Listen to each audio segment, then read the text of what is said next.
हुई नहीं है, इंतजार किया जा रहा है। बहुत धन्यवाद आपका तमाम जानकारी हम तक पहुंचाने के लिए।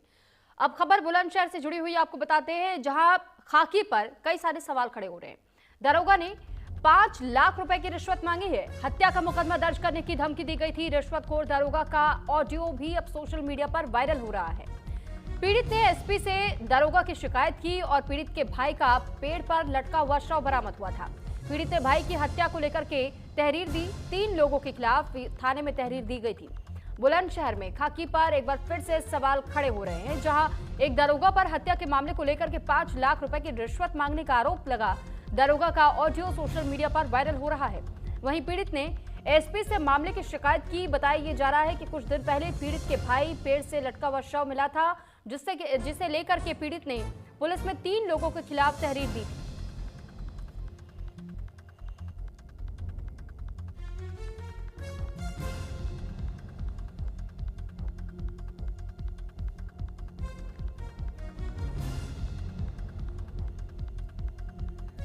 और अब खबर आपको मध्य प्रदेश से जुड़ी हुई बताते हैं, जहां बैतूल में निर्भया जैसा ही कांड सामने आया है। लिफ्ट देने के बहाने नाबालिग से गैंग रेप का मामला सामने आया। रेलवे स्टेशन पर छोड़ फरार हुए आरोपी। पुलिस गिरफ्त में 2 आरोपी, एक फरार बताया जा रहा है। गहराई से पुलिस ने अब जांच शुरू कर दी है। मध्य प्रदेश के बैतूल में निर्भया जैसा कांड सामने आया है, जहां लिफ्ट देने के बहाने एक नाबालिग से गैंग रेप की वारदात को अंजाम दिया गया। जहां 3 युवकों ने स्कूल से लौट रही छात्रा को लिफ्ट देने के बहाने अपनी स्कॉर्पियो कार में बिठाया और सुनसान इलाके में ले जाकर दुष्कर्म किया। पुलिस ने 2 आरोपियों को गिरफ्तार कर लिया है, जबकि एक आरोपी अभी भी फरार बताया जा रहा है।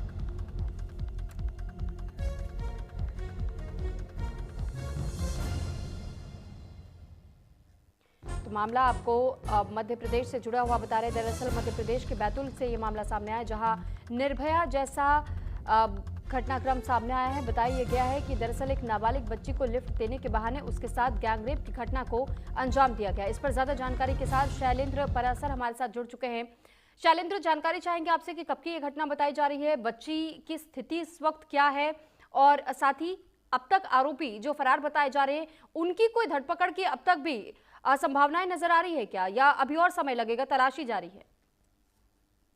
जी बिल्कुल, बता दूंगा कि 31 अक्टूबर की यह घटना है। इसके बाद से 3 आरोपी सूरज, लोकेश और लालू के ऊपर पुलिस की लगातार कार्रवाई है, जिसके बाद अभी सूरज और लोकेश को पुलिस द्वारा गिरफ्तार कर लिया गया। तो वहीं पर ये लगातार नाबालिग अपनी सहेली के फोन के बाद से अब यह जो 3 आरोपी है उनके साथ स्कॉर्पियो में बैठकर ये चली गई थी, जो कि बैतूल का आमला रेलवे स्टेशन है। इसके पास नाबालिग ने बताया कि जीआरपी पुलिस को सूचना दी। जीआरपी पुलिस ने स्थानीय पुलिस को बताया, जिसके बाद एडिशनल एसपी सहित बैतूल के तमाम आला पुलिस ऑफिसर द्वारा इनके ऊपर कार्रवाई करने की बात की गई। और दूसरी ओर हम देखें तो यहाँ पर सूरज और लोकेश को गिरफ्तारी के बाद तीसरा मेन आरोपी लालू भी यहाँ पर फरार बताया जा रहा है। और मुख्य वजह अगर हम देखें तो इसमें सीधे तौर पर नाबालिग के साथ में, क्योंकि नाबालिग ने इन तीनों आरोपियों से मदद मांगी थी, फोन पर बात करने की बात मांगी थी, और तीनों आरोपियों के साथ स्कॉर्पियो में बैठकर जो बड़ी गलती की है वो बैठकर अपने घर जाने की बात की थी। लिफ्ट देने के बहाने इन तीनों आरोपियों ने नाबालिग के साथ दुष्कर्म जैसी वारदात को अंजाम दिया है। अब 2 आरोपियों की गिरफ्तार के बाद पुलिस तीसरे आरोपियों को भी जांच में जुटी है और मामले की तफ्तीश कर रही है। ठीक है शैलेंद्र, साथ ही हम आपसे जानना चाहेंगे, परिजनों को इस बारे में जानकारी क्या मिल चुकी है, और परिजनों का इस पर क्या कुछ कहना है? क्या किसी पर ऐसी आशंका की इनमें से कोई भी आरोपी इनकी जान पहचान का हो?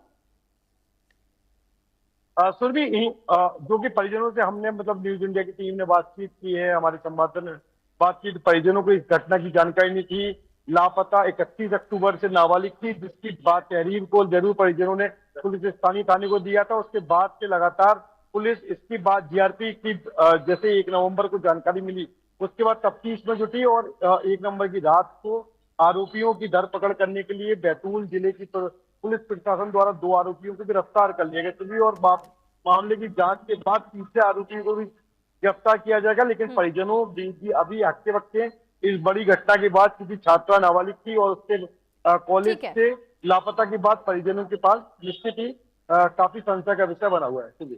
ठीक है, बहुत धन्यवाद आपका तमाम जानकारी हम तक पहुंचाने के लिए शैलेंद्र। अब खबरों में आगे